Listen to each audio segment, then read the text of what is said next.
sejam todos muito bem-vindos a mais um episódio do Ânima Saúde, o podcast mais saudável deste Brasil. Nosso objetivo é trazer para vocês semanalmente informações confiáveis através de profissionais altamente qualificados, porém com valores e propósitos muito bem estabelecidos. Eu sou a doutora Vanessa Vinck, sua anfitriã, junto com Dr. Diogo Vinck, e espero vocês todas as quartas no Ânima Saúde. E hoje, todos de azul, né? Pois Bertaldinho ficou feliz hoje, todo mundo de azul, chique de azul, olha que maravilha.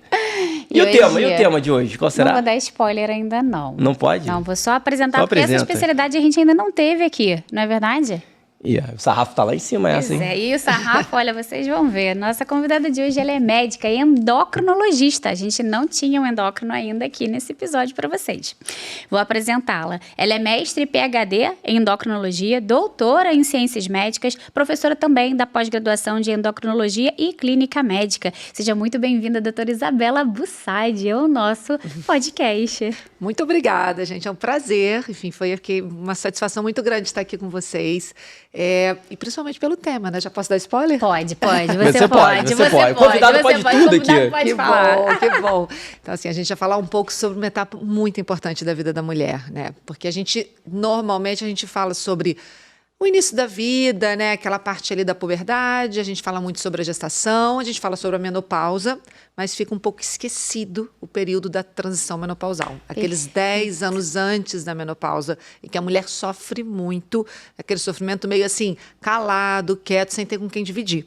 Porque as conversas como essas são muito importantes. Porque é a partir desse tipo de interação que a gente consegue levar, né, informação para quem precisa, que são as mulheres do nosso Brasil, enfim, uma quantidade enorme de pessoas que precisam entender que os hormônios já começam a se modificar muito antes deles cessarem a produção total. Perfeito, doutora Isabela, ou seja, você que está nos assistindo aí 40 anos mais, ou todas as amiguinhas começam a encaminhar naquele WhatsApp do grupo da escola, grupo das mães, ou seja, gente, esse episódio é importantíssimo, começa já a compartilhar, porque vai ter muita informação para vocês. E outra coisa aqui, quem que está com a nossa canequinha Ânima aqui, que a gente já conversou no último episódio aqui, quem é que já está assistindo? Quem está assistindo com a nossa canequinha Ânima, marca a gente, marca o @Ânima, porque a gente vai repostar você. A água fica até mais gostosa. Não né? é, gente? Olha só, beber água, né, doutora Isabela? Fala. Muita, sempre. A gente não precisa beber água, temos que se Exatamente. hidratar. E olha só que maravilha dentro da na nossa canequinha daqui. Maravilha. Vamos lá, doutor Diogo, vamos começar.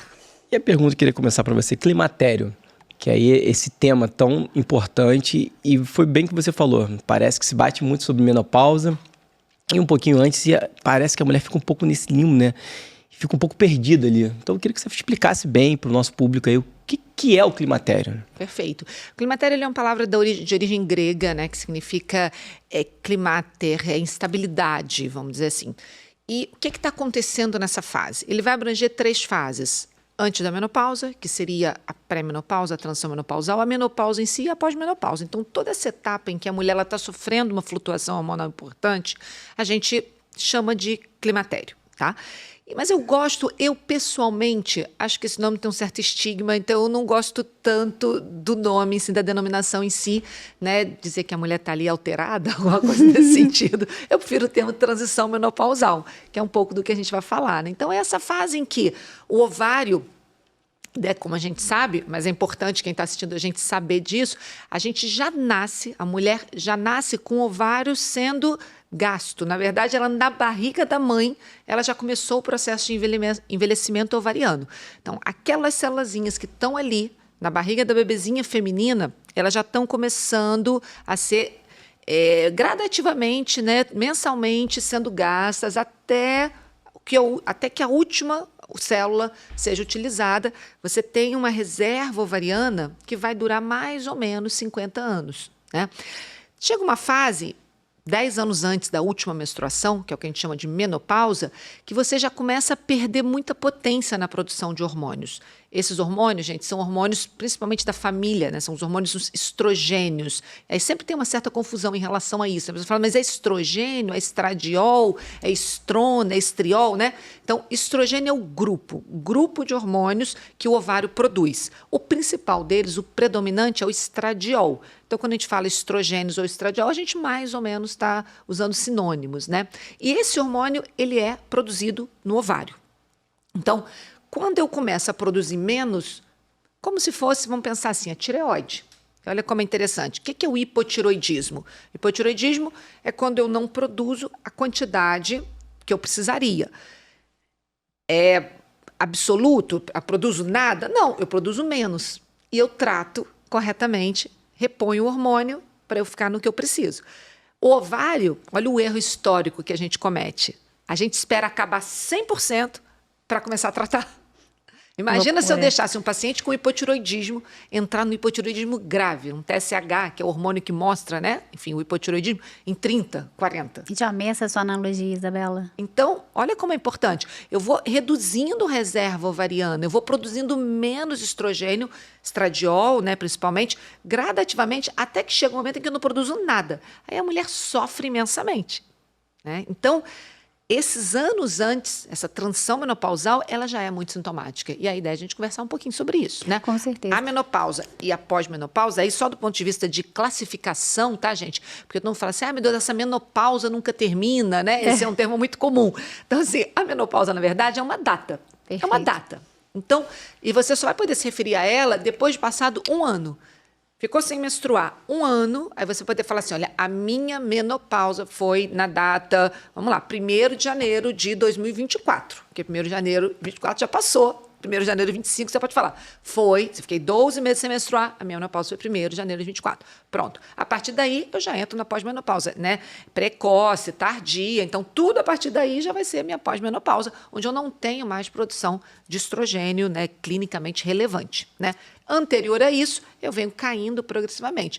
Eu falei estrogênio, estradiol, mas também existe outro hormônio, que é a progesterona. São os 2 hormônios produzidos.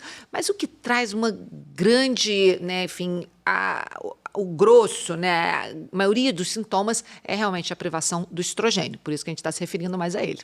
Perfeito. E essa parte que você falou, que eu acho que confunde muito, e pra gente começar bem você caracterizando a mesma analogia, porque de fato é isso, né? A gente tem uma tireoide que não funciona, a gente tá ali dando hormônio para aquela tireoide. Agora, a gente já tem um ovário que já está parando com a sua produção, não é total, mas já está começando a diminuir, a gente só deixa para tratar, e é quando trata, né? Isso. Literalmente, quando acaba, já não tem mais essa produção de estrogênio. Então, entender que essa parte do climatério, ela também não é uma data, né? Então, é um período, né? Dividido em 3 fases, né? A perimenopausa, né? A menopausa e o pós-menopausa, que a menopausa é uma data. Então, eu queria conversar um pouquinho nessa parte. Qual que é a idade, né, aproximada? E que as mulheres que estão em casa nos assistindo, que estão nos vendo, vai falar, meu Deus, será que eu já estou nesse caminho, né, nessa perimenopausa? Qual é a idade aproximada? Se a gente começa pela idade da menopausa, é interessante. No Brasil, a idade para a maioria das mulheres é 51 anos, podendo ser 4 anos antes, 4 anos depois. Mas eu estou falando da menopausa, a última menstruação. Então, vamos considerar que uma mulher entrou na menopausa aos 47 anos. Tá? Menopausa, última menstruação. Anos antes, ela já está sofrendo essa queda progressiva, né? Então, ela poderia, ali, a partir dos seus 42, 43 anos, já estar apresentando alguns pequenos sintomas dessa oscilação hormonal, né? Então, para a gente fazer uma data que seja mais ou menos compreensível, seria a partir dos 42 anos. Já é um momento que a gente tem que começar a ficar bastante atento.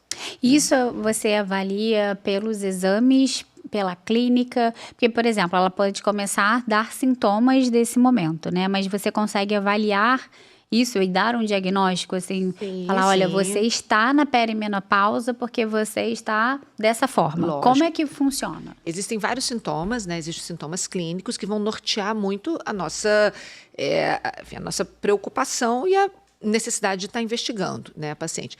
Os sintomas clínicos principais, o início, né, o que chama a atenção da maioria das mulheres vai ser irregularidade menstrual. Então, é aquela mulher que fala assim, nossa, que coisa estranha, eu estou menstruando de uma forma que eu não estou conseguindo entender.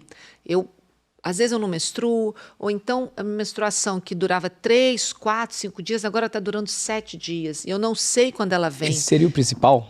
Esse é o muito prevalente, é o mais prevalente. Então, é a irregularidade menstrual que ela é muito dada pela irregularidade da secreção de progesterona, que começa antes até da secreção de estrogênio, da redução da secreção de estrogênio. Então, eu tenho esse sangramento uterino disfuncional muito presente.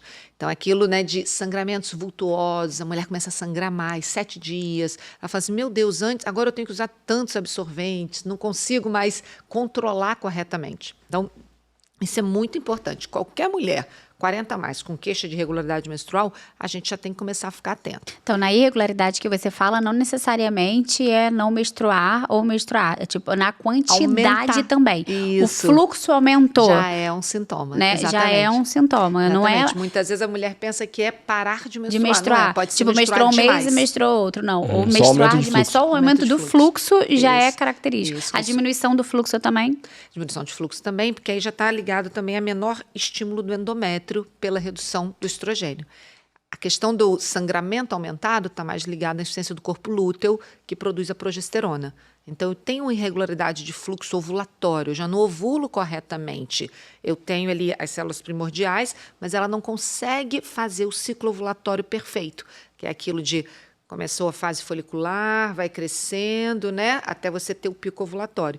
Como eu não tenho o pico ovulatório correto, eficiente, eu já não produzo corpo lúteo de forma tão fisiológica. E já começa a ter irregularidade na produção de progesterona e isso vai impactar nos sangramentos disfuncionais. Então, essa alteração ela tende a ser até um pouco mais precoce do que a redução total, a redução parcial, né, do Mais ou menos estradiol. que idade? A partir dos 42 anos, a gente já começa a ter que um olhar bastante atento. E uma né? pergunta que, enfim, muito curioso, né? Porque na parte da urologia, nós já tem vários artigos mostrando que os homens já estão tendo queda de testosterona muito antes. Lógico. E nas mulheres, essa questão da menopausa, dessa transição, você percebe até pela sua experiência, né? Que você já vive muito tempo ali, tem antecipado ou não? Esse é um tema super importante, porque Sim. a gente tem duas variáveis que têm um impacto clínico muito significativo.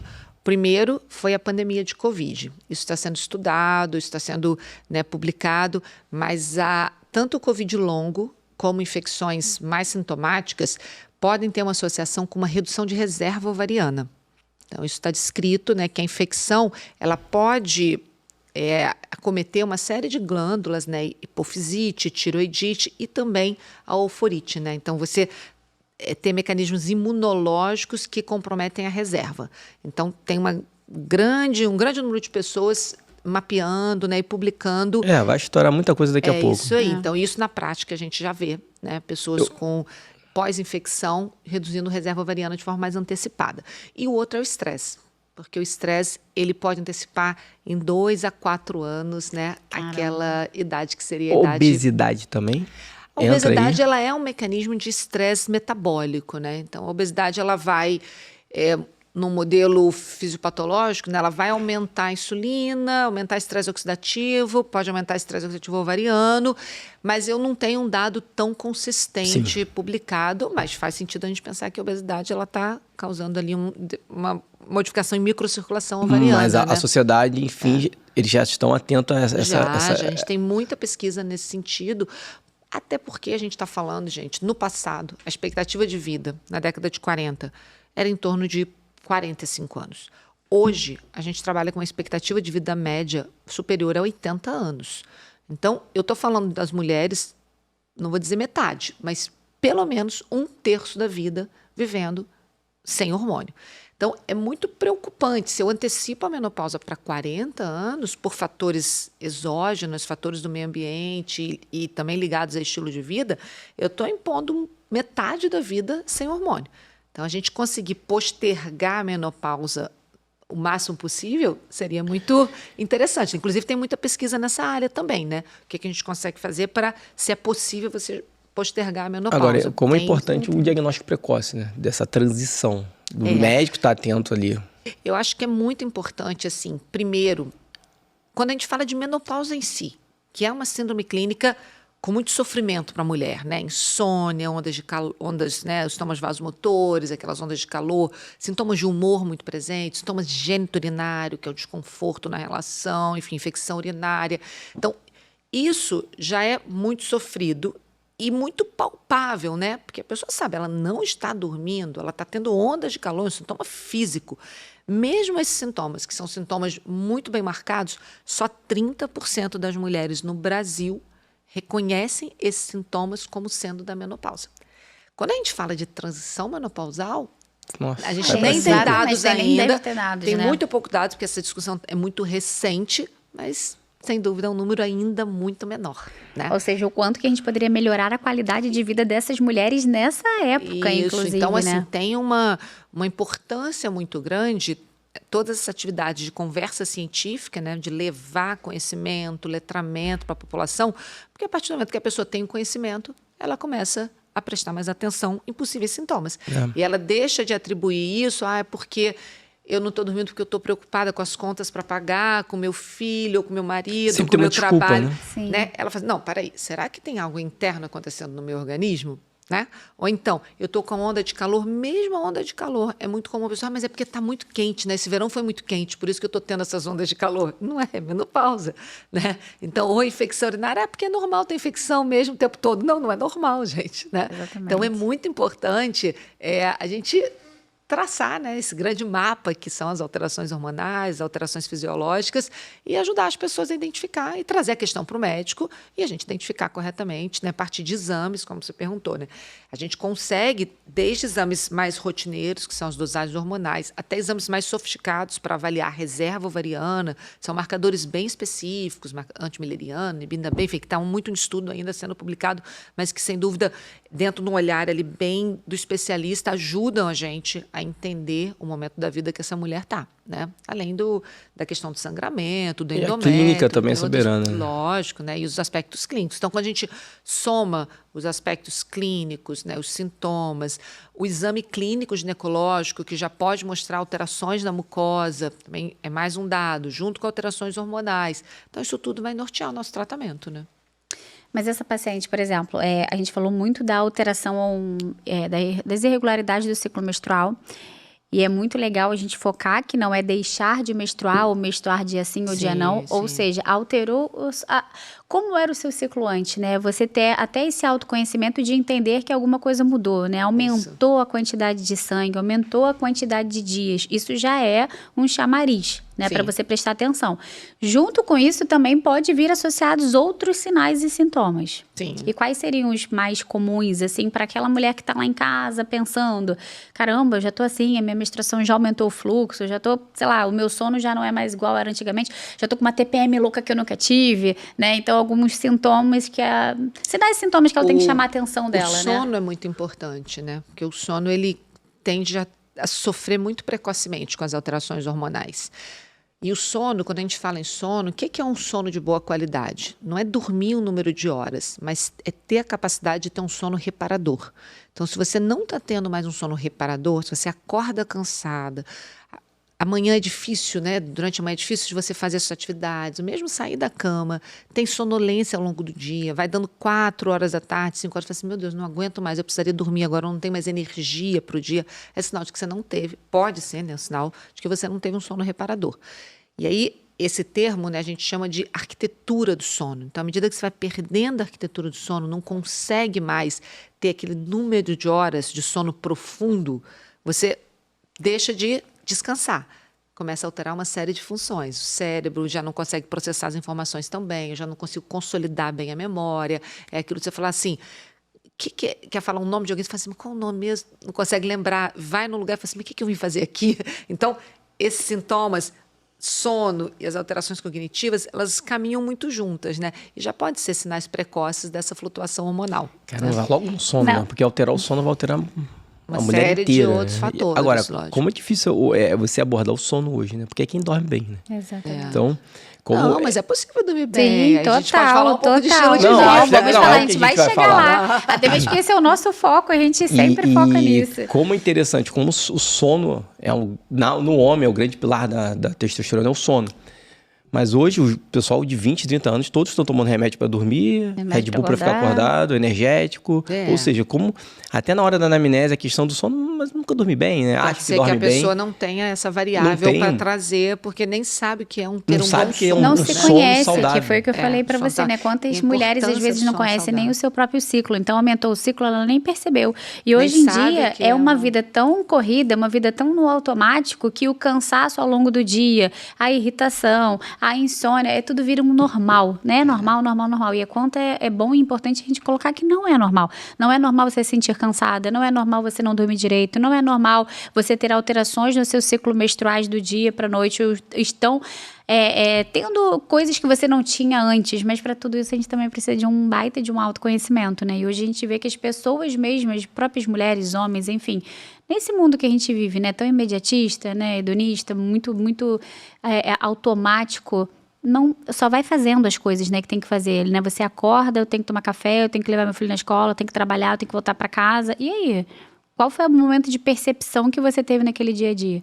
E daí a gente Exatamente. tem uma fase importante, onde tem queda de hormônios, onde isso tudo vai fazer alterações, né? Desde o fio de cabelo dentro do pré, aí já é uma paciente mais ansiosa, entra um caminho de depressão, aí já toma um antidepressivo e começa aquele caminho sem volta, né? De um monte de hipermedicalização, às vezes, muitas vezes desnecessárias, né? Por um período que poderia ter sido um pouquinho mais atencioso ali, né? Exatamente. E esse é um ponto super importante, porque os sintomas da transição menopausal e da menopausa, por que a gente fala tanto desse tema hoje em dia? Porque as pessoas sofrem, né, os sintomas. Agora, se a gente der um passinho atrás e olhar assim, mas por que elas sofrem tanto? Porque elas estão vivendo muito no limite. Então, a mulher que está vivendo no limite, ela vai sofrer muito mais com a transição menopausal. A mulher que está olhando com atenção para os pilares de um estilo de vida saudável, a mulher que faz atividade física diariamente, que tem ou nenhum, ou um baixíssimo consumo de álcool, que não fuma, que tem uma higiene do sono adequada, né? Que tem uma preocupação com alimentos saudáveis, que não tem excesso de gordura saturada, excesso de açúcares, né? Excesso de carne vermelha. Então, que ela cuida de forma ali bastante atenta à alimentação, que ela sabe manejar o estresse, que ela cultiva boas conexões interpessoais. Então, a mulher que está atenta a isso e que está vivendo uma vida organizada de um ponto de vista fisiológico e biológico, ela sofre muito menos. Então, tudo isso que a gente fala dos possíveis sintomas, eles são muito amplificados em quem está, eu gosto de falar assim, quem está na corda bamba. Perfeito. Porque você está ali no limiar muito tênue. E se o estrogênio começa a falhar, o estrogênio que estava te ajudando, você já não tem mais essa ajuda. Mas é porque você estava na corda bamba. Então, o que eu gosto muito de trabalhar nesses 10 anos não é hormônio, ao contrário do que muita gente faz, erradamente. Os grandes estudos clínicos, eles são muito organizados no sentido do tratamento ser feito quando você tem uma falha clinicamente significativa e laboratorialmente bem registrada. A gente também tem que ter muito cuidado com isso, porque a gente tem visto um abuso de prescrição hormonal. O que a gente tem que trabalhar nessa fase é o estilo de vida da mulher. Perfeito. Então, se você tem um IMC de 30, que é já iniciando uma obesidade classe 1, você tem que trabalhar a perda de peso, porque senão o sintoma vai ser muito maior. Se você não está fazendo nenhuma atividade física, as mulheres que fazem atividade física, elas têm muito menos sintoma vasomotor, as ondas de calor, do que quem não faz. Então, gente, quem não está conseguindo fazer nenhum exercício, começa a caminhar um pouco. Começa a fazer uma atividade simples no dia a dia. E também tem um termo que eu gosto muito de trazer, que é: ninguém vai ter tempo nunca. A gente não vai conseguir. É o filho que vai te pedir, é o marido, é a casa, é o trabalho. Sempre vai existir uma sobrecarga gigantesca em cima da mulher. Mas a gente tem que começar a trazer o egoísmo saudável para a nossa rotina. Egoísmo saudável é o quê? É muito simples. É assim, eu preciso caminhar 40 minutos todo dia. Chova ou faça sol. Ah, mas porque não sei o quê? Não me interessa. Eu preciso caminhar. Eu preciso comer. Nem que seja um pãozinho, um café com leite e um pedacinho de queijo, uma frutinha, o que der. Mas eu preciso parar 5 minutinhos e mastigar alguma coisa. Não posso acordar já em jejum e sair correndo. Eu preciso desse egoísmo saudável, desses 5 minutos para mim. Eu preciso, depois, na hora do almoço, comer um arrozinho, um feijão, uma carninha moída, uma comidinha ali simples, mas naquele horário. Eu não posso ficar sem almoçar, ficar morrendo de fome, né? E aí, como vou comer um biscoito de pacote, vou comer depois um doce, o que for, 3, 4 horas da tarde, senão eu vou ganhar peso. Então, se eu não tiver esse tempo de pausa, de egoísmo saudável, eu não vou conseguir cuidar de mim. Mas são coisas básicas que você está falando, né? Básicas. Você está falando para ela acordar, se movimentar, comer, mas como é difícil hoje essa rotina louca, que eu sempre falo, a gente vive um mundo hoje que para a mulher parece que foi feito para destruir a mulher. Isso é um ponto extremamente importante, que tem né? que ter Tem cuidado. questões extremamente relevantes do ponto de vista filosófico, do ponto de vista, né, cultural. Mas eu acho que Dá para se a organizar. gente criando, Sim, total. lógico, e o mundo é esse, é o que a gente tem. A gente tem muita coisa boa também. A gente consegue, hoje em dia, baixar um aplicativo para aprender a respirar. Se eu abaixar um aplicativo num telefone para aprender a fazer respiração profunda, e se eu fizer isso 1 minuto, 3 vezes ao longo do dia, eu estou tendo um ganho brutal. Em outras épocas eu não conseguia isso. Eu tinha que ter uma pessoa especialista para ensinar a fazer respiração, não sei o quê. Então, eu tenho muita coisa aqui. Eu consigo abaixar alguma coisa que vai me ajudar a entender um pouco mais dos alimentos. Né? Você tem aplicativos que você consegue dizer, não, esse aqui você lê o rótulo, eu vejo que tem muito sal. Então, o aprendizado está aí na mão de todo mundo. Né? Então, a gente trazer esse empoderamento que a tecnologia, né, nos permite... É uma ferramenta bacana também. Você né? fala, você resumiu. Eu tendo a ter um olhar muito otimista para tudo. Mas a gente também. Você fala sobre 6 pilares, foi o que você falou agora pra gente. Né? Em relação a um dos pilares, a atividade física, você vê muita diferença. Óbvio, aquela pessoa que é muito sedentária, a gente precisa botar para se mexer, sobe de escada e tal, não é para ir para uma academia, enfim, e depois vai. Você sente muita diferença dessa pessoa que vai fazer um trabalho mais de força, treino, academia, peso, ou seja, ganhar massa, músculo, tem um benefício? Superior, sem dúvida. E aí, você como endócrino, queria que você explicasse um pouco isso. Sem dúvida, né? A massa magra, nosso músculo, é um órgão fantástico, né? Porque no músculo você vai ter a oxidação da glicose. Então, quando você consumiu o alimento, ele vai ser degradado no tecido cerebral, mas muito no tecido muscular. Então, quanto mais músculo a gente tem, melhor é o nosso metabolismo. Menor é o risco da gente evoluir com diabetes, com doenças cardiovasculares. E hoje em dia, o músculo, a cada momento a gente vai identificando, né, novas proteínas, novos hormônios. Então, a correlação músculo-cérebro hoje em dia está muito bem estabelecida. A gente tem peptídeos produzidos no tecido muscular, que foram até inclusive identificados por pesquisadores brasileiros. A erisina é um peptídeo importante que estimula uma área relacionada à memória, que é o hipocampo, através de fatores de crescimento neuronais. Então, o músculo ajuda a controlar a doença cardiovascular, a doença metabólica e ajuda na memória. Além, óbvio, do básico, né, que é ajudar na locomoção, proteger nosso tecido ósseo, né, ajudar a manter ossos fortes. Quando você movimenta, quando você tem músculo, você tem menos risco de ter osteoporose, você tem mais equilíbrio, você tem menos risco de queda. Então, a massa magra ela é muito importante, ela é fundamental. Acho que, inclusive, aquela moda que existiu na década de 80, né, de todo mundo fazer muita bike, muito spinning, correr em esteira, graças a Deus isso está reduzindo. Graças a Deus. Quando você vai em grandes academias, né, é importante você já vê um número muito menor de esteiras e um número muito maior de aparelhos. Né? Então, essa consciência na população como um todo já está bem bacana, né? Eu vejo que as pessoas estão entendendo que tem que ter músculo. E leva longevidade, né? Mas quando a gente fala assim de porta de entrada, né? Quem não está fazendo nada, eu não vou mandar para ele. Então, eu vou pedir para caminhar, porque quando você caminha, você já tem um benefício gigantesco. A gente, no nosso organismo, a gente tem a microcirculação, que basicamente a gente tem 1/3 dessa microcirculação funcionante, 2/3 está colabada, está fechadinha. E quando eu caminho, eu solicito esse trabalho de microcirculação, aumento o óxido nítrico, com isso eu diminuo o processo inflamatório. Então a gente às vezes fica muito preocupado assim, nossa, não come açúcar porque inflama, não sei o que, tudo inflama, né? Mas dá uma caminhadinha que desinflama, ninguém quer fazer. Então assim, gente, quem tá achando que tá comendo doce que inflama, caminha que desinflama, tá? Porque isso aumenta o óxido nítrico, remove uma série de substâncias pró-inflamatórias e ajuda muito no que a gente chama de função endotelial, que é essa parte, né, interna das artérias. Então isso é protetor do ponto de vista cardiovascular. E em relação ao caminhar sono? para desinflamar. O sono, que eu acho que é um dos pilares que a gente aborda muito aqui, o sono. Mas se você tem um sono ruim, você não vai conseguir treinar bem. Eu acho que é o grande pilar desses 6, vamos dizer assim, o sono. Para mim é onde tudo começa. Eu até tenho um vídeo antigo assim que eu gravei. Até o pessoal da nutrição não gostou muito, né? Eu falei assim, vocês acham que você é o que você come? Todo mundo sempre falou isso, né? Você é o que você come. Eu falei assim, gente, eu não acho. Acho que você é o que você dorme. Porque quando você dorme bem, você consegue modular melhor o que a gente chama, né, de hormônios orexígenos e anorexígenos, que são os hormônios que fazem a gente comer e parar de comer.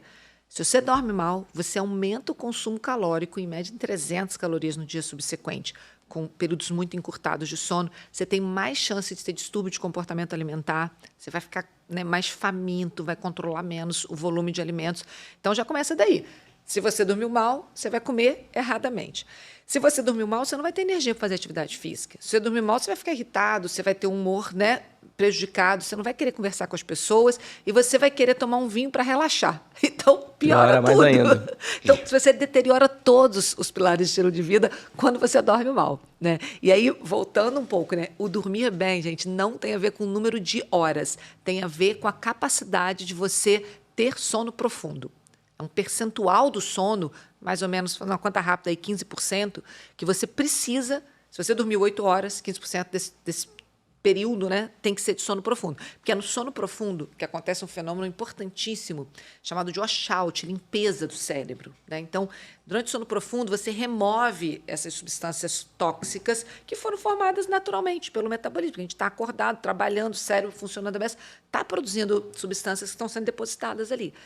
Então, aprofundei o sono, entra em ação alguns neurônios, os neurônios da glia, o sistema linfático, né? A gente conhece o sistema linfático que drena, né, a parte periférica toda. Então, esse sistema linfático, que é um sistema que vai limpar, vamos dizer assim, né, as impurezas do cérebro, ele entra muito em ação nesse período de sono profundo. Então, se eu não tenho isso, como é que eu estou no meu dia? Eu estou cansado, eu estou sem memória, eu estou sem interesse na vida. Então, para eu ter interesse na vida, capacidade de executar bem as minhas funções, sejam cognitivas, sejam musculares, eu preciso descansar. Então, para mim, sono é sagrado, sagrado. E eu dou graças a Deus que a minha avó me ensinou isso, tá? A sua avó de 96 anos. A minha avó, ela sempre falou isso. Esse é um ensinamento que eu lembro, a gente criança, a gente morava com ela e ela falava assim, sono é sagrado, não deixava ninguém, não podia dormir mais tarde, não tinha nada de interferência. Então, a gente dormia sempre no mesmo horário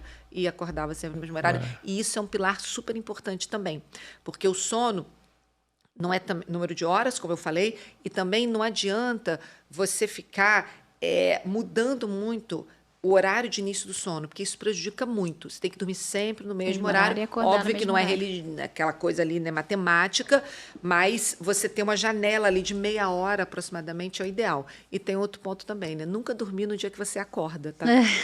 Cuidado antes da meia-noite. E cuidado com o final de semana também, né? Que o pessoal abusa e entra naquele jet lag social, né? De dormir de madrugada, acordar muito tarde. Em tudo, né? Em todos é outro ponto também, né? Que vale a pena a gente falar. Eu tenho pego muito paciente com apneia do sono. Até essa importância do sono que você falou, veio um paciente para mim no consultório com uma paciente de 37 anos, jovem, magro, com uma queixa de libido ruim. E aí a primeira coisa que eu perguntei para ele, não, durmo bem. A esposa falou, dorme bem, treina, tava treinando todos os dias com dificuldade. Aí eu fui dosar a testosterona dele, óbvio, de cara, já tava baixa. Aí a pergunta que eu fiz, ele ronca. Paciente magro. Além disso, eu esqueci, ele tava tentando ter filho também, tentando engravidar. Ele tinha uma oligospermia. Ou seja, ele treinava, ele comia bem, ele só não conseguia dormia teoricamente, só não tinha qualidade pelo ronco dele. Né? Pelo ronco dele. E aí pedimos uma polissonografia, ele tinha uma apneia absurda. E olha o que interferiu tudo. Testo baixo, uma oligospermia. Então, e essa a pergunta fundamental, né? Que muitos médicos não fazem no consultório. Se ronca, tem que perguntar. E roncar não é normal. Ao contrário do que a gente... roncar. Roncar não é normal. Roncar é um sinal clínico que está existindo uma resistência na via aérea e isso, sem dúvida, vai estar impactando na qualidade do sono. Então, se ronca, tem que investigar. E o ronco, ele pode, lógico, ele está mais associado aos IMCs, né, à obesidade, mas pacientes magros também podem ter. E aí tem um dado importante, a gente está, né, nesse momento com foco principal na menopausa, na transição menopausal. A prevalência de ronco nessa fase da vida da mulher, na transição menopausal na menopausa, é muito maior do que qualquer em outro período da vida, porque existe um aumento da gordura parafaríngea. Então, você aumenta a gordura ao redor das estruturas aéreas e, com isso, você dificulta, né, a passagem. Inclusive, também você tem alterações ligadas ao tônus. Então, você tem uma maior... como se fosse uma flacidez, né? Enfim, e você dificulta a passagem aérea. Então, existe um screening específico, uma investigação específica para a mulher nesse momento, e alguns estudos, a gente trabalha, inclusive, com uma experiência muito boa com a medicina do sono nessa área, e tratamentos localizados com laser para estruturas né, ligadas à anatomia do sono para melhorar o ronco da mulher nessa fase. A primeira era uma questão hormonal, não mecânica, né? É isso aí. É muito interessante também a gente olhar para o ronco e tratar. Exatamente. E tratar. Só que se não perguntar, Tem que né? perguntar, E também não exatamente. tratar Não, e a forma que acorda, normal, né? Tipo, você acordar cansado não é normal. Não Isso, é normal. isso é uma Não, mensagem isso aqui eu falo importante. todos os dias no meu Instagram. porque É normal. Cansaço não é normal nunca. É, Tem exatamente. causa. Você vê que Tem as gente que acorda pessoas vão morto, se né? adaptando muito, né, a uma série de sintomas clínicos e piorando muito, né, a qualidade de vida e levando aquilo ali como se fosse um aspecto que não daria, né, para ser modificado. Fazendo uma E dá analogia pra com a sua avó, modificar. né? Que a gente acabou de falar, 96 anos. Por quê também, né? Olha a vida que ela vivia lá, que ou até todas as dicas que você acabou de falar, né? Minha avó falava isso. Gente, é só parar pra pensar no que vó falava, É isso aí. que é o que tem que fazer hoje, né? É literalmente isso. A minha Exatamente, avó falou que tinha que dormir cedo. A minha minha avó tem- a falou minha que tem tinha que 92 botar... anos. Exatamente, bacana, igual a que avó. bacana. Exatamente isso. Sobre alimentação, inclusive, esse é um tema interessante, né? Porque hoje em dia o consumo de ultraprocessados ele Enorme. chega Absurdo. em torno de 30%, né? Em alguns locais é altíssimo das calorias totais, né? E aí tem uma frase sobre a avó, é assim, olha, não coma nada que a sua avó não reconheceria como comida. Exatamente, eu já vi isso. bonitinho, Eu já isso, vi isso. Não, a gente tem que pensar que até o que Cereal era... colorido, sua avó olha, o que é Que isso? isso? Isso é comida?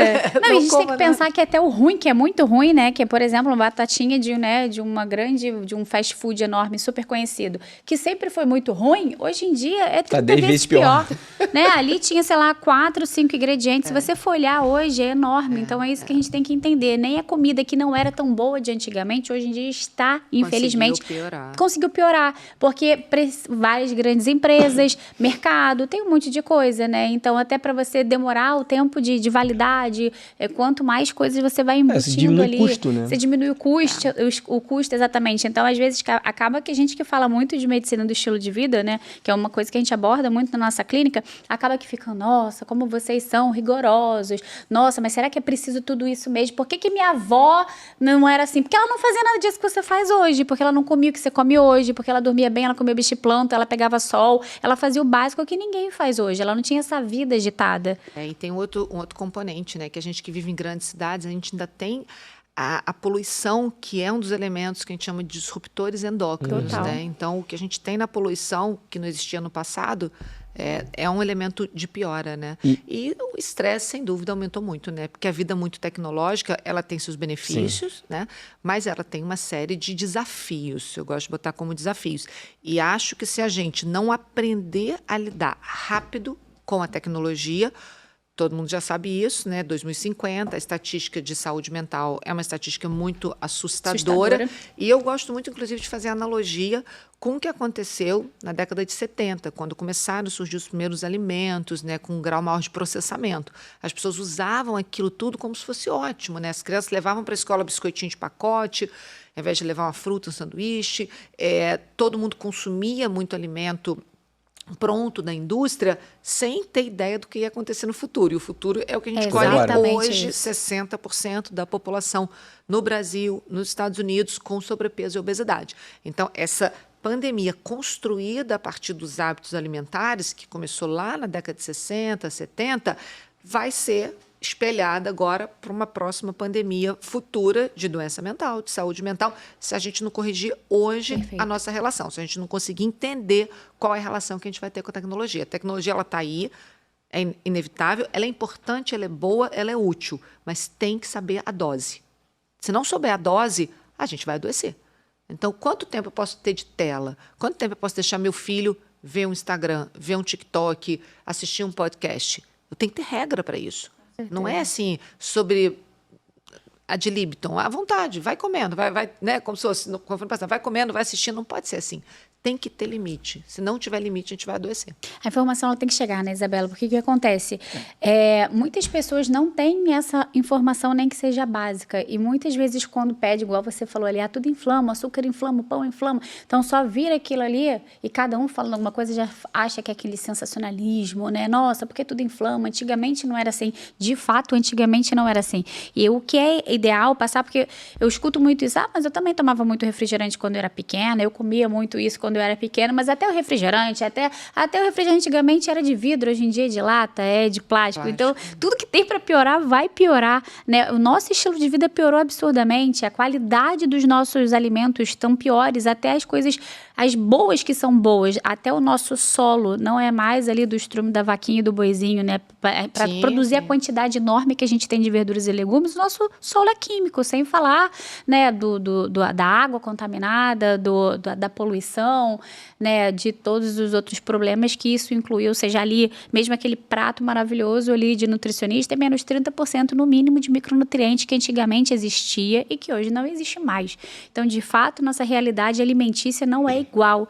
E é mostrar isso cada vez até com mais tranquilidade, com autoridade no fato igual, como você nos mostra e nos fala aqui, para as pessoas não acharem que isso é um exagero, sabe? Quando a gente fala de certos alimentos ou para de comer isso, come comida de verdade, a própria comida de verdade, que de verdade já não está tão boa, entendeu? E você vai comer exatamente o que nem é comida de verdade.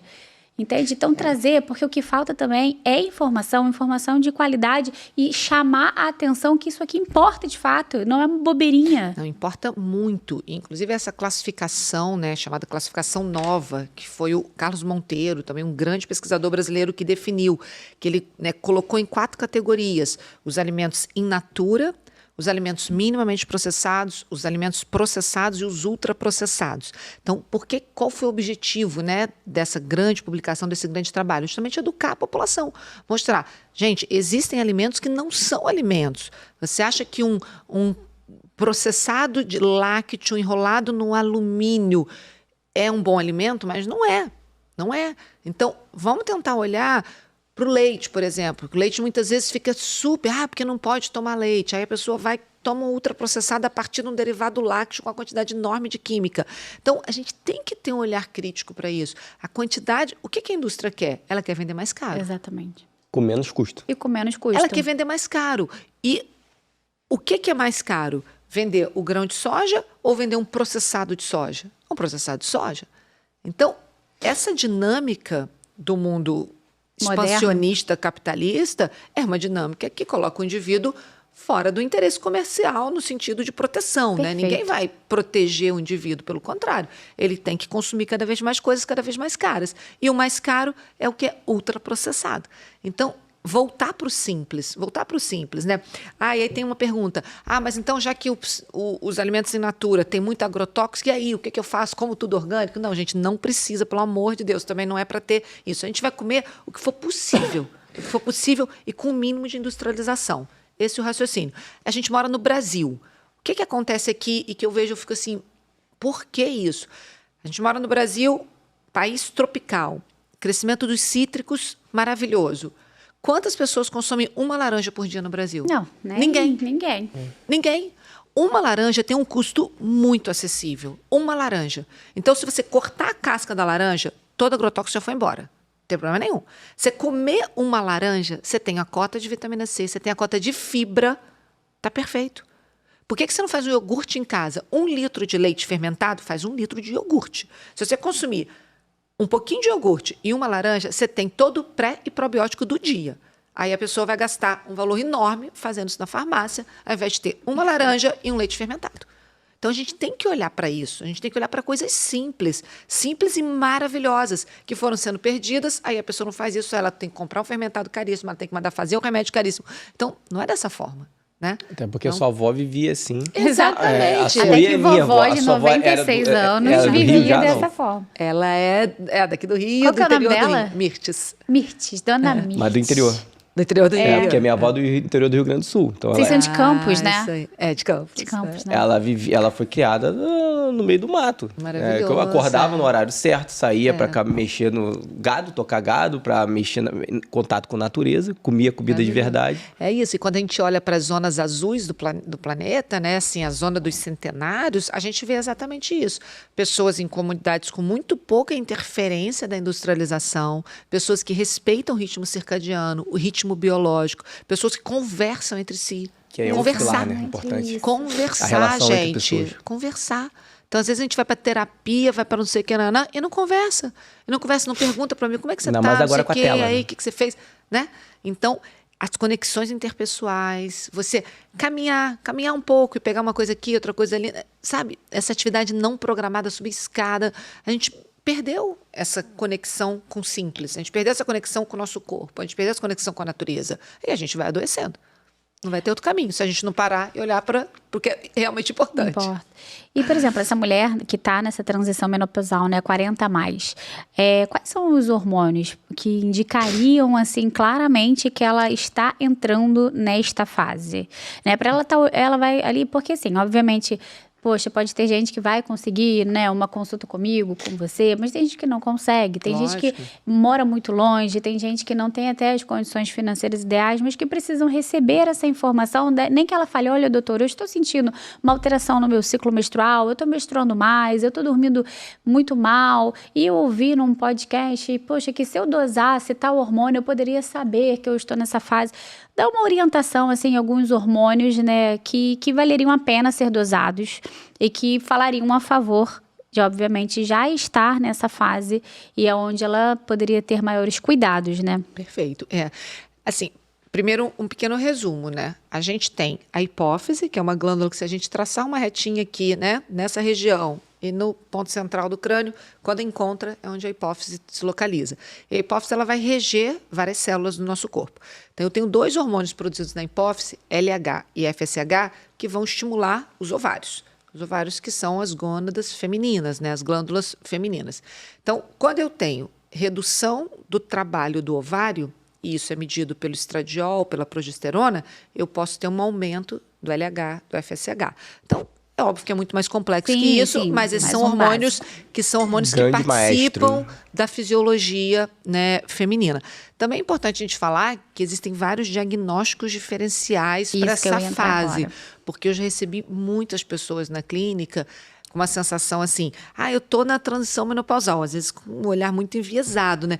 Porque eu estou com muita irregularidade menstrual, porque a minha mama está alterada, porque eu estou, enfim, com sintomas às vezes comportamentais também, e quando você vai ver, a paciente tem uma doença relacionada à prolactina. Ela tem uma elevação da prolactina, às vezes até um tumor na hipófise, e isso vai gerar sintomas relacionados a ciclos menstruais.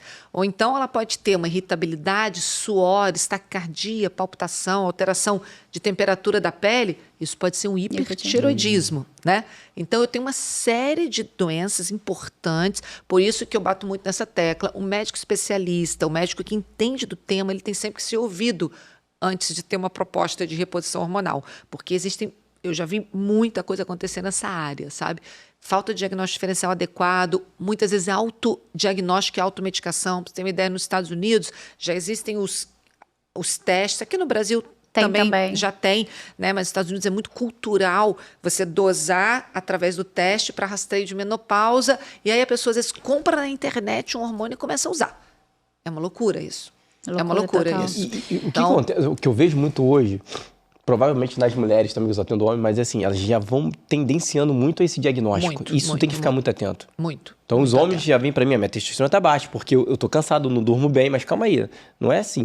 Então as mulheres, principalmente, elas devem vir muito com tendência a tais sintomas, que às vezes não tem a ver com a transição. Eu acho que esse é um efeito colateral das redes sociais. Sim. Porque a gente Entra informação. A gente está vendo pessoas, né? Nós somos 3 médicos, a gente está conversando sobre um tema extremamente importante, de relevância do ponto de vista epidemiológico para as mulheres no Brasil. Só que, infelizmente, a gente vê um grupo enorme de pessoas sem qualificação técnica, sem estudo profundo no tema, mas que tiveram uma experiência pessoal ou que acham que sabem que pode sair usando a informação de forma não criteriosa. Então, isso infelizmente está acontecendo. Isso, na minha opinião, é um problema de saúde pública, é um problema que deveria haver uma regulamentação, porque a palavra, ela cura ou ela adoece. Então, se você fala de forma leviana uma série de assuntos, quem está te ouvindo está suscetível, está precisando ouvir alguma coisa, e ela vai acabar se influenciando. Sim, se prende ali. Então, eu acho muito sério quem não tem formação técnica regulamentada falar de temas médicos nas redes sociais, mas infelizmente isso está acontecendo. Não, com certeza. Você deve Isso está pegar cada acontecendo coisa. muito, muito. Então, a pessoa ouve o assunto de um formador de opinião, de um influencer, ouve esse assunto, compra pela internet um medicamento, às vezes começa a tomar um hormônio e vai chegar no médico tardiamente, quando uma série de questões sérias já começaram a acontecer. Então, é um assunto médico o assunto que a gente está tratando. Você é um trata assunto homem que, também, né? Sim, lógico. É um assunto que tem que ser discutido no ambiente médico. Você Com deve estar certeza. pegando também uma pandemia de reposição hormonal. Muito, E muito. quantos absurdo. jovens cada vez mais cedo e fazem ideia que podem ficar inférteis por causa disso. Que é o contrário. O jovem ele não tem por que ter uma deficiência de testosterona significativa por doença estrutural, doença hipofisária, Sim, doença sim. gonadal. A gente tem que olhar para o estilo de vida dele. Ele muito provavelmente vai precisar tratar o sono, ele vai precisar tratar a atividade física, o alcoolismo, que está cada vez maior. A gente vai tratar isso, ele vai melhorar a secreção de testosterona. Se você faz testosterona na pessoa aos 30 e poucos anos, o que você está fazendo? Bloqueia mais ainda, Você acaba. está definindo que a vida dele vai ser reposição, ele vai acelerar a doença arterial, ele vai ter um risco cardiovascular Trabalhar a aumentado. fertilidade. Uma loucura. Vai atrapalhar a fertilidade. Hoje o que eu Exatamente. tenho pego é muito isso. É isso, lógico. Paciente jovem com Mas isso, para hipogonadismo mim, é um fenômeno cai, de com certeza. rede social mal utilizada. Igual a gente falou dos alimentos mal utilizados, né? Mesma coisa. Perfeito. E quando a gente falou do FSH e do LH, do estradiol e da progesterona, né? Tem alguma fase do ciclo importante para a gente medir e não ser aleatório, né? Sim. Qual seria o período do ciclo que a mulher poderia solicitar esses exames, né? Pedir para o médico solicitar os exames para ela ter uma avaliação dessa parte hormonal? Isso. A gente sempre vai colher na fase folicular, porque onde eu tenho uma correlação melhor, né, da minha reserva ovariana. Fase folicular é aquele início do ciclo. Então, se eu menstruo hoje é o D1, D2 é o segundo dia da fase folicular, a gente chama de fase folicular precoce esses primeiros dias. Então, essa é a fase que a gente solicita os exames para avaliar a reserva ovariana. Em algumas mulheres, a gente pede para fazer na fase luta uma dosagem específica, em dias específicos, mas isso é muito da orientação do médico, né? Enfim, de cada paciente. Mas isso, de forma geral, para as pessoas entenderem também que um mês não é qualquer dia do mês a dosagem, né? Faz muita diferença se eu doso um hormônio em determinado horário do dia, isso vale para o cortisol, para a CTH, faz muita diferença se eu doso no início do ciclo menstrual, no meio ou no final, esses hormônios ligados, né, à transição menopausal vão estar muito diferentes. Da mesma forma, faz muita diferença se eu dosar a glicose, a insulina após a alimentação, né? Então, o nosso corpo ele é dinâmico, ele está sofrendo as flutuações ao longo do dia e ao longo dos meses. Tem que ter a orientação médica correta para a dosagem e o paciente fazer certinho, né? As duas coisas. Hoje a gente sabe, obviamente, né, que a idade da mulher ela influencia muito na fertilidade, né? É um dos fatores mais importantes. Só que a idade metabólica ela pode ser menor do que a idade cronológica, por exemplo, né? Você ter ali uma idade cronológica de 40 anos, 41 anos, mas se você tem um estilo de vida mais regrado, se você come bem, dorme bem, você metabolicamente pode ser ali, sei lá, uns 4, 5 anos mais novo, né? Então, a pergunta é, essa mulher que está no climatério, nessa transição menopausal, ela também tem chances de engravidar? Tem, se ela tiver óvulos viáveis, sim, né? Os óvulos, eles vão estar nessa mulher desde que ela estava na barriga da mãe dela, né? Então, o material genético, ele pode ter sofrido alguma modificação. A gente sabe que a ocorrência das questões genéticas ligadas à gestação, ela é proporcional à idade. A partir dos 35 anos, ela vai aumentando, né? Mas a possibilidade de gestação, ela existe. Existindo óvulo viável, a chance é muito menor, mas é possível. Sim. Até porque hoje as mulheres ainda têm esse desejo de engravidar cada vez mais tarde. Né? Exatamente. Esse é um outro aspecto que, do ponto de vista médico, é ruim.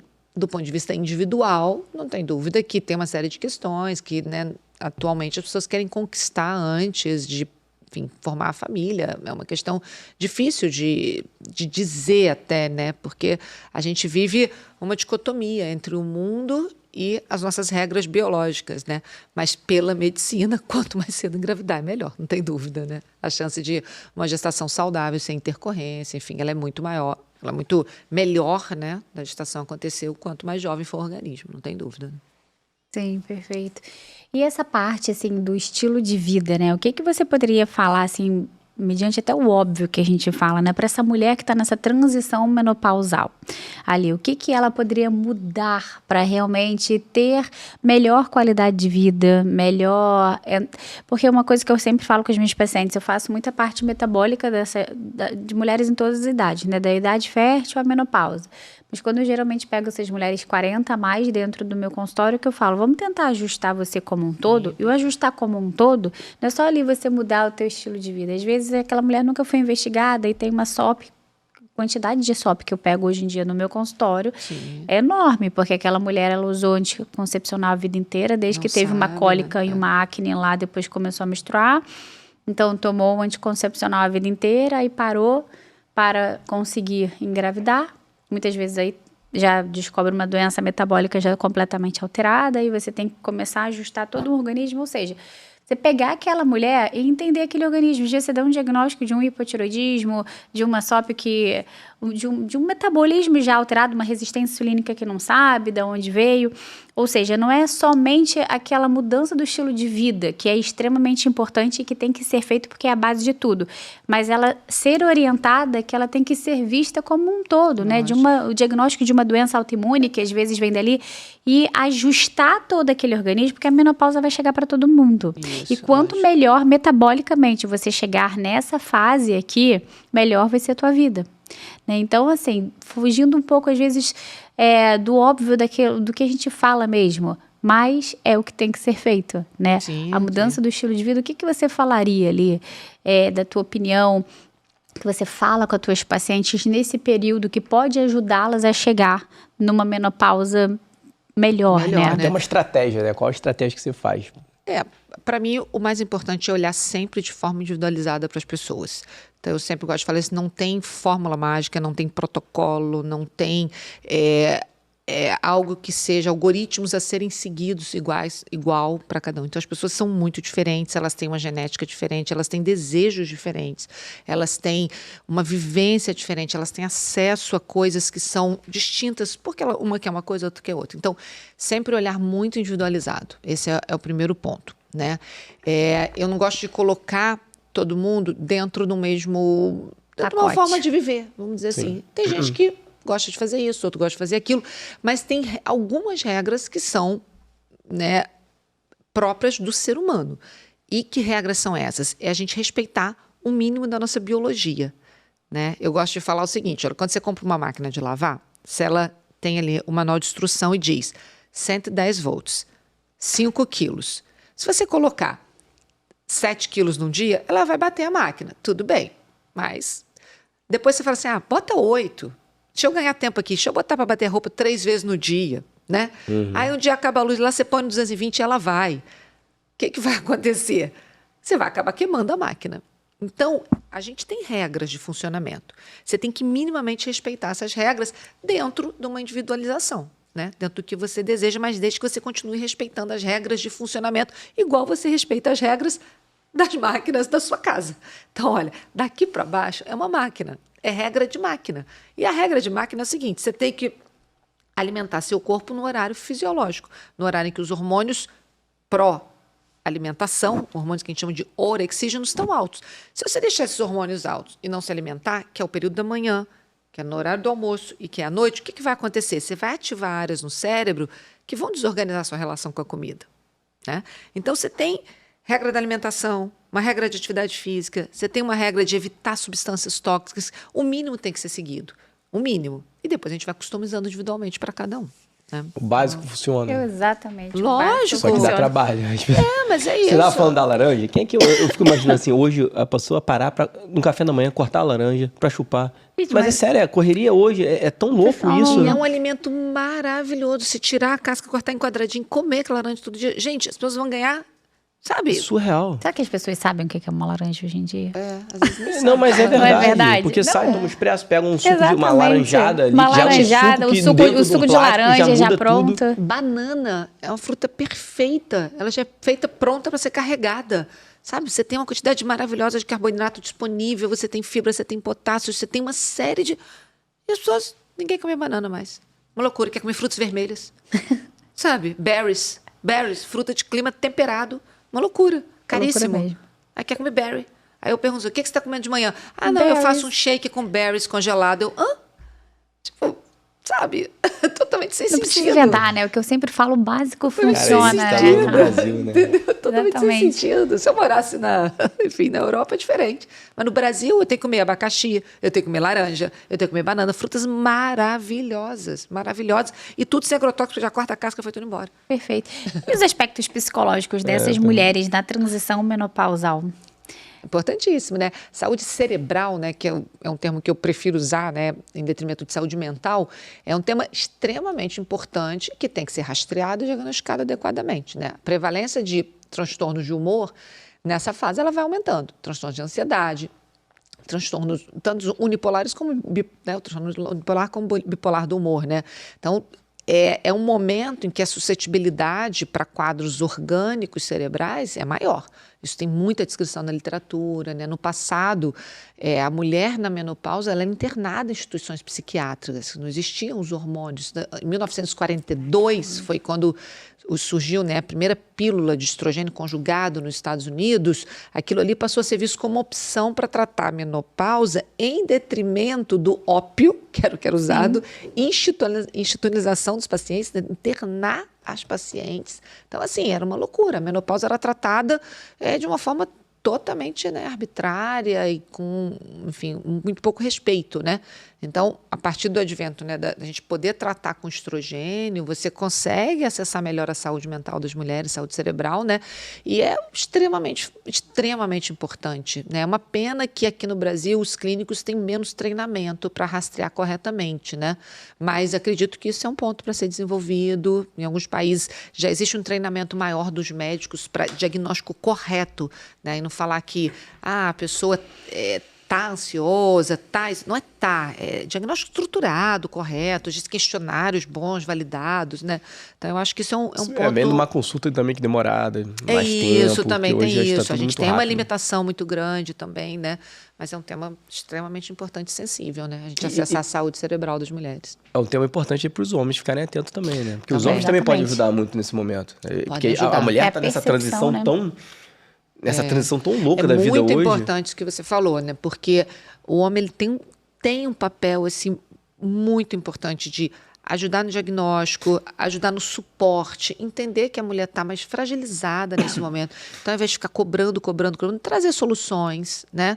Então, é um momento que, às vezes, a pessoa já está num tempo de casamento maior, ela está vivenciando outras perdas na vida, ela pode estar tendo que lidar com a doença dos pais, com perdas de amigos, com a morte, ela pode estar lidando com a separação dos filhos, porque os filhos estão indo morar em outro lugar, estão indo estudar, estão casando. Caraca, então, a fase, né? essa meia, né, o midlife, né, essa meia vida, nesse momento ali, né, da meia idade, é um momento para a mulher muito sensível, muito específico, porque diferente do homem, que vai tendo uma queda progressiva e lenta, né, da testosterona, a mulher tem uma queda abrupta. E no momento em que a estrutura social dela Uma mudança enorme, pode estar flutuando muito também. Então, eu acho que a gente tem que ter um olhar muito empático para essa fase. E além, né, trazendo, né, além da ótica da mulher, tem outro tema chamado de couple pause, que é esse tema da pausa do casal, né, que pode estar acontecendo no mesmo momento a mudança no homem também. Então, é um momento muito desafiador e que você precisa ter muita calma, muita paciência, conversar, ponderar, buscar bons profissionais, especialistas que vão ajudar nessa transição, né? E a parceria do relacionamento. Parceria do relacionamento. E aí tem uma notícia muito boa, né? Depois que passa essa fase, tem muitos estudos que mostram que na 6ª década de vida, as pessoas que trabalham bem essa transição, elas são muito mais felizes do que qualquer outra época da vida. Caramba. A felicidade ela é muito mais verdadeira, consistente Nesse você tem momento. trabalho? Sim. A felicidade ela é maior nesse momento, porque a mulher ela já sai daqueles rompantes todos, daquela flutuação toda, daquelas inseguranças, né, de uma série de cobranças que o mundo traz, e ela está vivendo a vida dela de uma forma muito Mas, de mais repente, tranquila. uma mulher então tem que que trabalhar bem Pra a chegar base lá. Estilo de vida, isso que eu ia pra falar chegar lá. agora. Então, se você trabalha estilo de vida, se você trabalha de forma organizada e bacana, se você faz uma boa transição menopausal, uma reposição hormonal com uma boa indicação, bem feita, ela vive melhor. Minha mãe. Exatamente. Minha Minha mãe tem sogra. Minha 71. sogra tem 71 Fez 70 anos. agora. Não, Ah. minha sogra. 71 anos, linda, maravilhosa, joga futevôlei na praia isso. todos os dias, Isabela. Futevôlei Olha, na malha praia todos todos os os dias. dias. Olha que bacana. Malha todos os dias. Nós conversamos com ela sobre isso. Ela isso. nem lembra que eu passei por menopausa, por ela nem climatério, lembra, Porque ela nem tinha um lembra estilo de disso. vida muito estruturado. Ela Exatamente. não E outra? estava na corda bamba. E teve câncer de mama. Mas era O 40, foi 40 40 e e poucos poucos anos, anos, Então, né? o estilo de vida, Absurdo, o estilo dela é ele absurdo. conduz muitos sintomas. Tanto que, quando a gente vai para dados, por exemplo, de mulheres coreanas, que têm um IMC mais baixo, que não consomem tanto álcool, né, que tem um controle da alimentação muito melhor do que o controle ocidental, 18% das mulheres coreanas têm os sintomas da menopausa. 18%. E quando a gente vai para a cultura dos povos originários, por exemplo, as mulheres maias, a prevalência de sintoma vasomotor, as ondas de calor, aqui no Brasil é em torno de 80%. Deve ser, tá? né? Entre os povos originários é em Altíssimo. torno de 5 a menos de 10%. Por quê? Porque a idade ela é valorizada, ao contrário da nossa sociedade. Então, quanto mais idade a mulher tem, mais sábia ela é, mais respeitada ela Mais é. ativa. Não, mais sábia e respeitada. Então, a mulher não vai perdendo valor com o tempo. Caramba, ela vai só ganhando entendi. valor, porque ela tem a sabedoria, ela tem um tempo de vida, né? Então, olha a Caramba, diferença, que olha a legal. representação da menopausa para uma De um- sociedade onde a juventude é muito cultuada, a mulher, né, dentro de um processo de objetificação, né, uma coisa muito ruim que existe, né, em algumas sociedades ocidentais, e a mulher valorizada com o tempo, a sabedoria, ela se tornar uma, né, mantenedora ali da família, do lar, dos valores que a família carrega. Dona Mirtz. Olha a diferença. Então, olha como é interessante, né? Essa diferença da representação cultural dos sintomas de acordo com o lugar onde a mulher está inserida. E a relação Isso é super importante. do Não. libido da mulher nesse momento que deve ser bem É complicado. lógico que a gente Reduz, sabe que a reduz, libido é lógico. multifatorial, né? Principalmente Não, quando mas se é trata de importantíssimo. mulher em si, né? Que o homem é muito relacionado à própria base mesmo da testosterona hormonal. A mulher Também é muito multifatorial. homem também. Sim. Mas nessa fase da transição menopausal, realmente também por queda hormonal e por todo esse aspecto, diminui a libido na mulher? A libido da mulher ela vai caindo a cada década de vida. Para ter uma ideia de números, um estudo grande agora, no New England, agora no início na verdade, no final do ano passado, que mostrou o seguinte: em torno dos 50 anos, 40% das mulheres já têm uma redução da libido. Em torno dos 80 anos, 90% das mulheres têm redução da libido. Então, isso vai acontecendo proporcionalmente. E aí, o que a gente tem que avaliar muito é o quanto a redução da libido traz de sofrimento para a mulher. É natural que a mulher em torno dos 80 anos, só 10% dessas mulheres têm o sofrimento ligado à queda da libido, né? Mas na mulher mais jovem, o sofrimento ele é muito intenso. Então, é esse fator de correção, né, entre redução da libido e o sofrimento que essa redução traz, principalmente para o estresse conjugal, que tem que ser abordada. E aí os fatores são realmente multifatoriais, mas com uma forte, né, presença do estrogênio, do estradiol, ao contrário do que muitas pessoas pensam. Na mulher, a libido da mulher ela é principalmente dada pela redução da queda do estradiol. Então, é muito comum a gente ver, às vezes, a mulher chegando no consultório usando testosterona, muita testosterona, e ela não está tratada corretamente em relação ao estradiol. E ela continua com sintoma de redução da libido. Ela não está com os receptores cerebrais ocupados corretamente, né? Então, ela está aumentando o risco cardiovascular dela, não está servindo para nada, e ela ainda mantém a mesma queixa, porque está tratada de forma inadequada. Explica também pra gente um pouquinho, Isabela, que com certeza é a parte que todas as mulheres aqui estão nos ouvindo aqui. Inclusive, já que eu estou falando com vocês, começa a encaminhar esse episódio para todos os grupos de WhatsApp de vocês, de amigas, de faculdade, de colégio, de trabalho, enfim, todos vocês, porque isso aqui é extremamente importante para você que se identificou e para aquela tua amiga que com certeza você acha que também pode se identificar. Então, começa a compartilhar também esse episódio, deixe seu comentário, curte e não se esqueça de se inscrever no nosso canal do YouTube. Vamos lá, para essas mulheres que estão nos assistindo agora. Qual que é o pavor da mulher? engordar, né? Tá.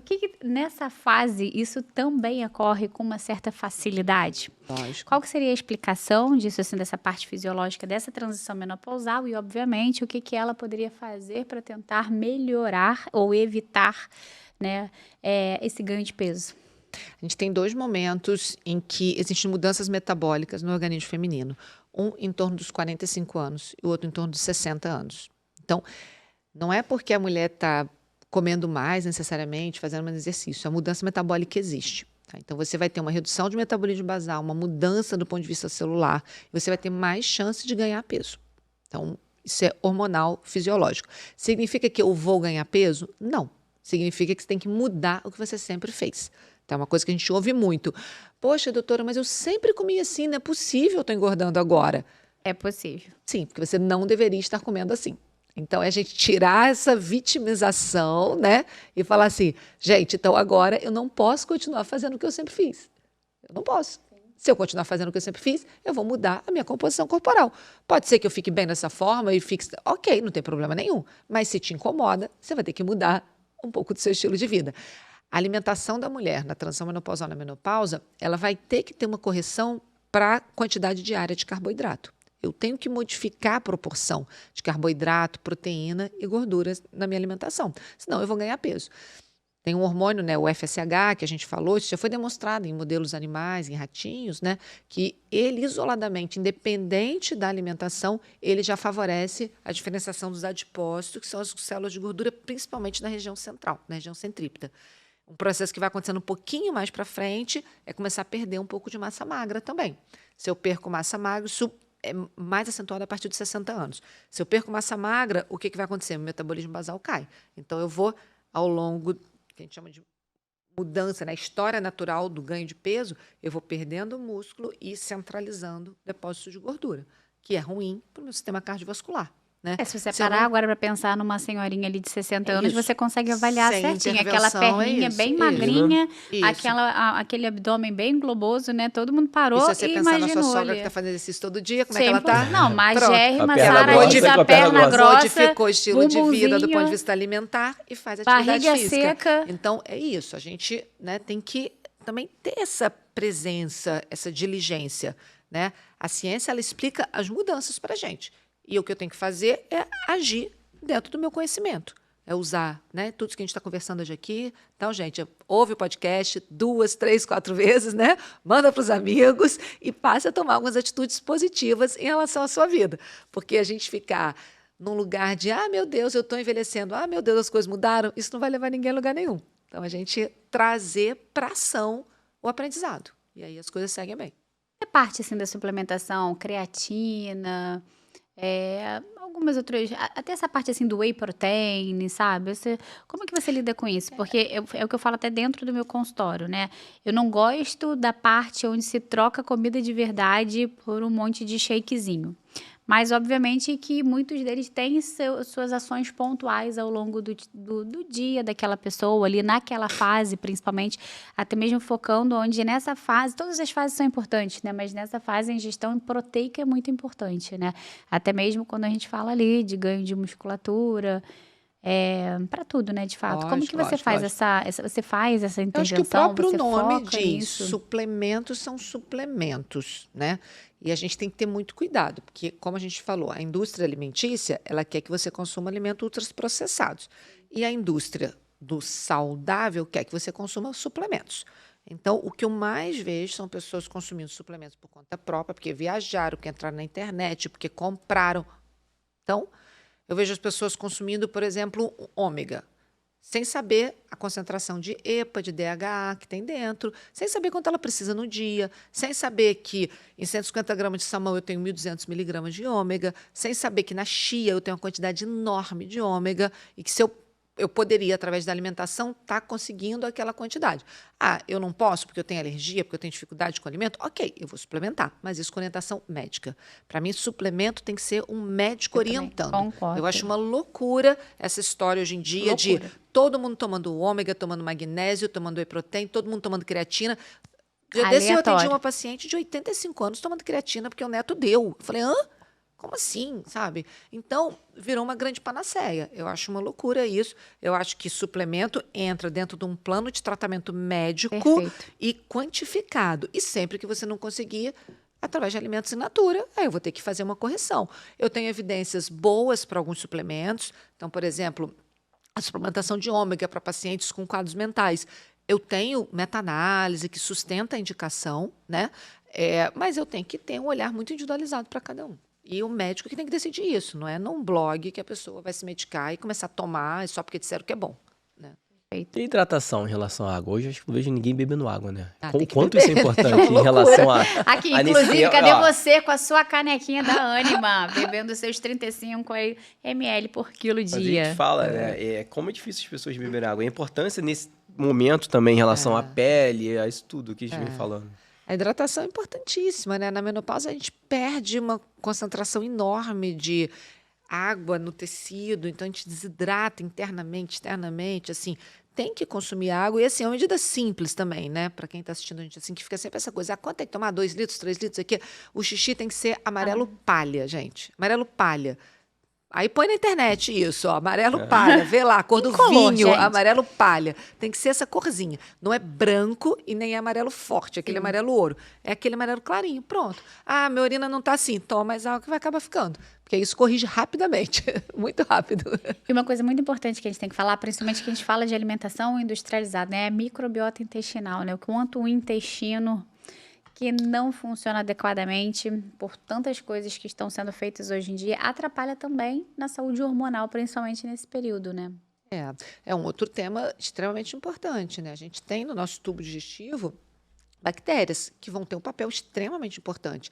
E até, eu sempre gosto de falar dos pesquisadores, eu fui muito tempo ligada à pesquisa, ensino, então, assim, os primeiros estudos nessa área foram do Saad, que é da Unicamp, enfim, um grande pesquisador que estudou muito transplante fecal em animais, e ele, né, há mais de 2 décadas que ele conversava sobre isso. Eu lembro da primeira aula dele, isso antes dos anos 2000, ele mostrando, né, que se você transplantava flora de ratos com diabetes, com muito gram negativo, você causava diabetes, enfim. Então, isso é muito interessante, né?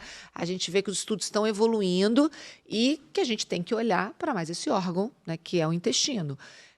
Acho também que tem um pouco de exagero, acho que com medidas caseiras simples, como a gente falou, fibra, que são os pré-bióticos, alimentos fermentados em casa, que são os probióticos, eu consigo modular a flora intestinal.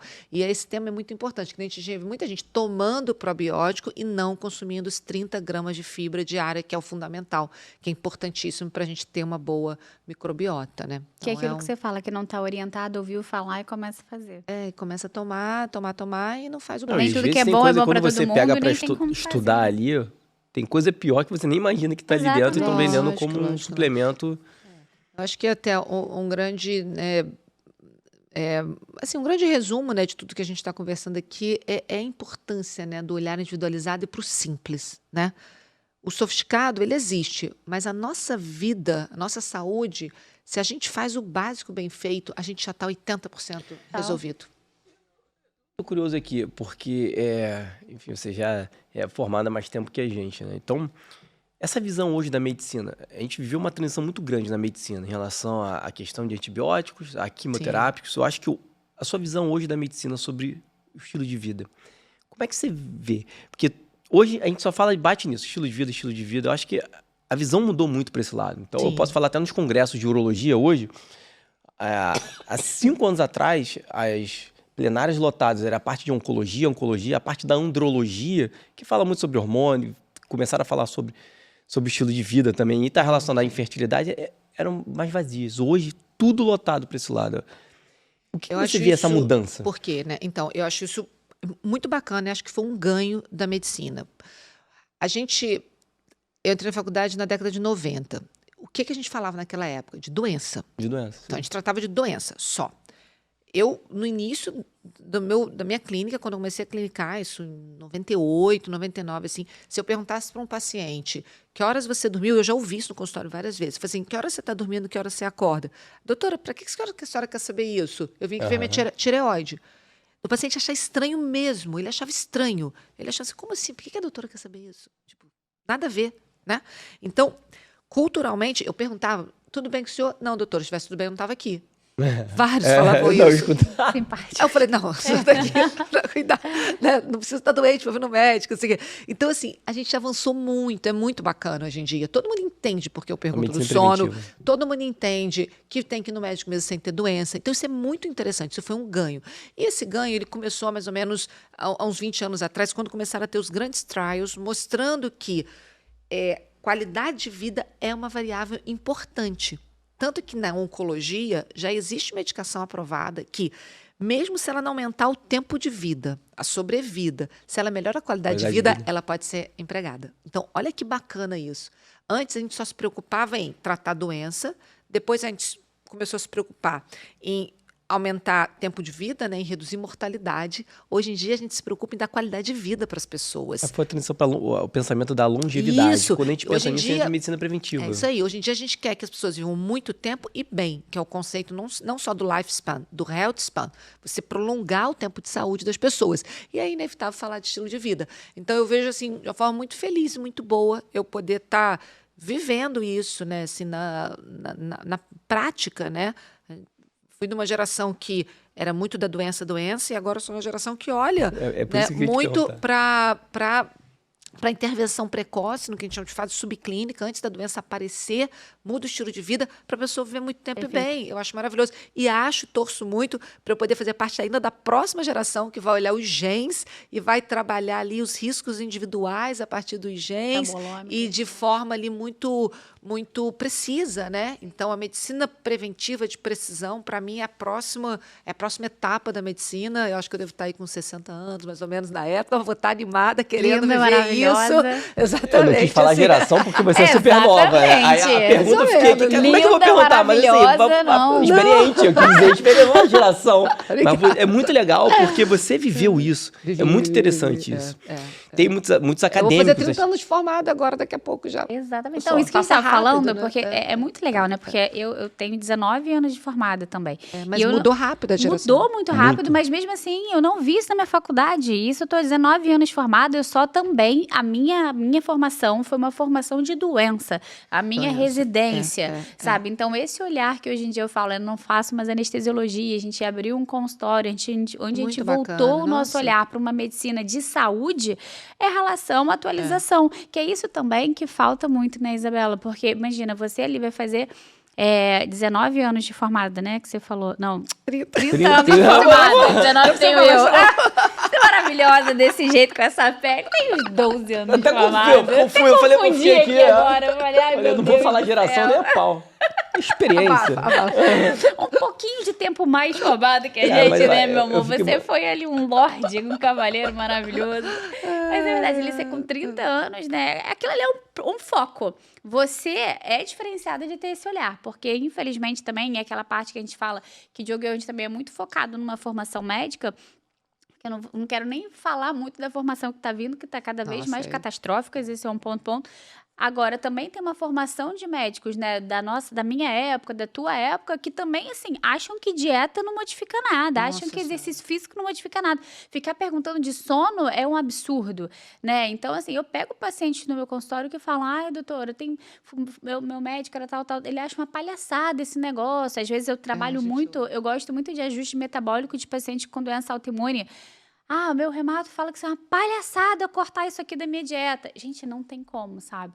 Então, a gente também tem que fazer essa parte dessa formação de também ajudar as outras pessoas a se orientarem. Porque não é todo mundo que também está com esse olhar, que enxergou o valor. E aí, aquela parte que eu sempre falo, a gente está numa medicina que está...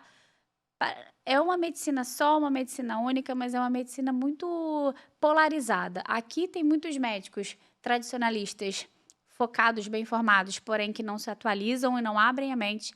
E aí agora também está vindo uma quantidade de gente muito novinha, achando que fazer um cursinho de final de semana, estudar num cursinho de final de semana de hormônio, ou então uma suplementação que eu aprendo, copio e colo para todo mundo, estou resolvendo a vida de todo mundo. E aí esse que é o grande problema. Não, e o paciente fica perdido nesse meio, né? Exatamente, porque a gente tem perdido, esse paciente, e aí ele não sabe. Mas olha a diferença, mas Olha só, são 30 anos de formado, olha o Quase, currículo. quase. Currículo. Quase, tenho 20 e pouquinho Ih, só. 27, 27. 27 Olha, vai ter festa de aninhos, 30 anos, hein, entendeu? pessoal? É. Vamos acompanhar na rede social. É a turma de 30 anos. Na Aí nossa- vai olhar, na aquela ali nossa- tá melhor, aquela ali tá festa de inteirona. 25, uns anos atrás, já foi assim. A questão é, tá todo mundo vivo ainda. ainda? Se a galera tá viva, já é lucro, né? Isso, Diogo Vig, que arrasou no início agora, né? Não, mas ó... Como assim? Né? Já Você começa. não faz mentira no início, faz no final. Começou lindamente. Eu lembrei do encontro do meu pai, né? Meu pai tem um encontro agora com os amigos de 80 anos. Cara, vai, pai, porque, cara, a galera tá indo, né? A gente tá agora falando assim, quem é que vai trazer o primeiro neto aí? Olha que maravilha. Seus filhos estão com quantos anos? Eu tive filhos mais tarde, eu tive com 40, 41, eles têm 7, 8 anos. Ah, É, 7, mas 8 já anos. tava na agora. transição menopausal? Não. Viu?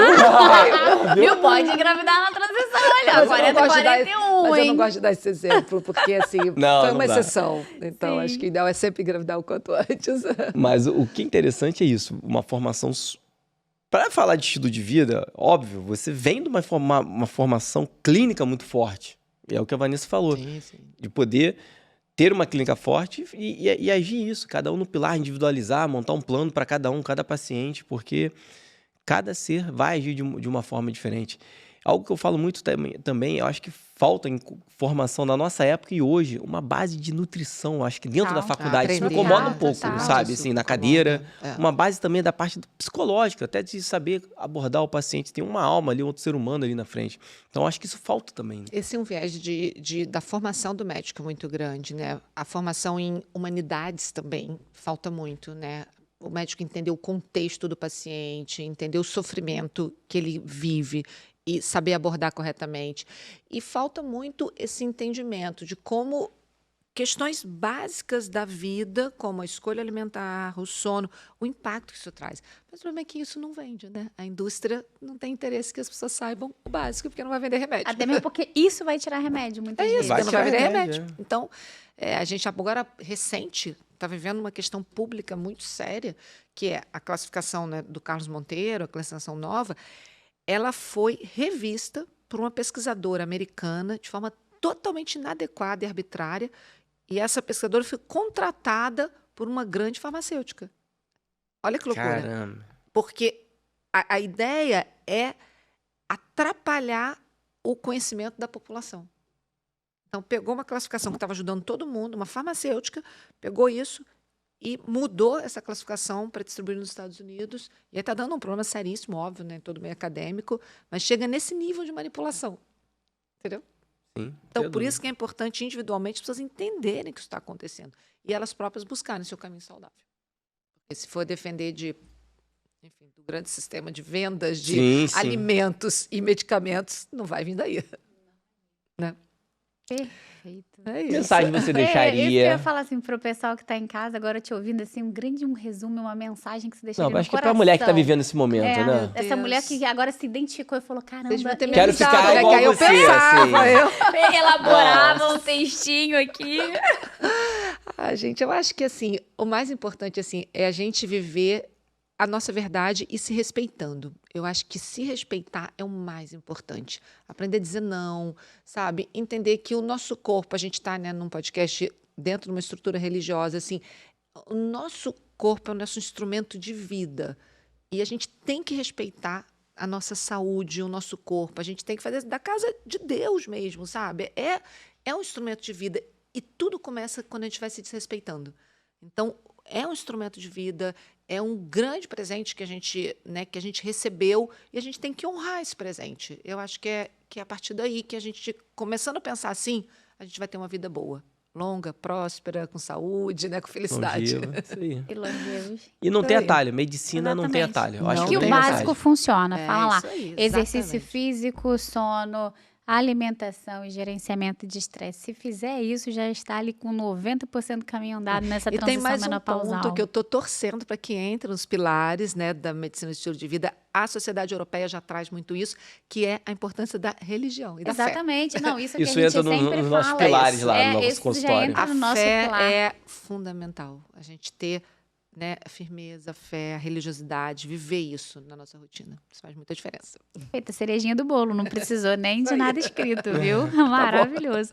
Muito obrigada, gente. Obrigada. Que podcast enriquecedor. Muito obrigada Muito por obrigada, eu que agradeço. ter vindo aqui. Foi uma honra receber você aqui. Foi um prazer estar com vocês. Muito bom, muito Obrigada. bom mesmo. Muito obrigada, Muito bom. gente. Fala o seu arroba. Fala pra gente aqui Vai o seu aparecer aqui arroba. embaixo. É @Isabela Bussade, Tá aqui, ó, mostrando pra vocês. 2 S's.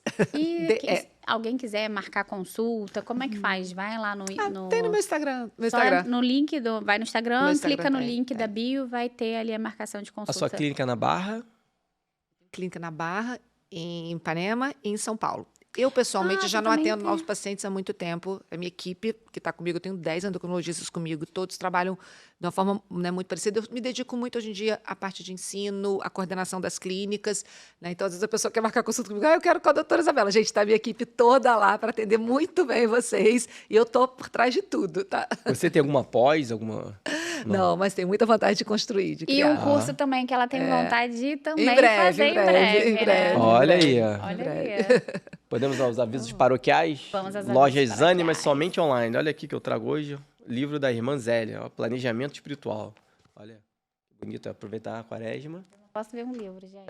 Eu gostei dele. Esse terço aqui, ó, lindo. Nossa Senhora das Lágrimas. Também, ó. Presente bonito. E esse aqui é um livro de Fátima, contado por Bertaldo Equene. É um presente pra você. Muito obrigada. Muito obrigada. Bertaldo Equene. Olha, que bacana. Você já se conhece há quanto tempo? Queridos.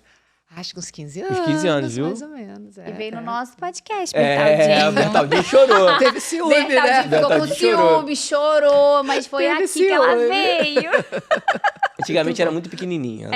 Exatamente. Isso aqui tá muito mais bonito. Pronto, essa aqui chiquérrimo. Chiquérrimo. Muito bom. Pessoal, não se esqueça de se inscrever no nosso canal, ou seja, a sua inscrição aí no nosso canal do YouTube é sempre importante pra gente.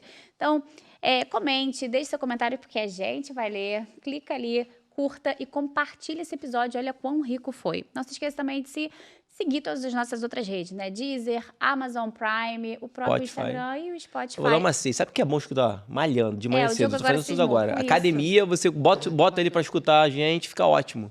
Ou seja, não maravilhoso. tem desculpa pra não nos Trânsito no assistir. carro. E Spotify você pode colocar ali, vai pra academia malhar, olha ali na transição menopausal a importância disso, ou nos assistir aí na sua telinha, mas não se esqueça de nos seguir em todas as nossas redes. Muito obrigada, Isabela. Obrigado, Isabela. Eu que agradeço. Muito obrigada, Tchau, tchau, gente. pessoal. Tchau, tchau. Até a Tchau. próxima quarta-feira.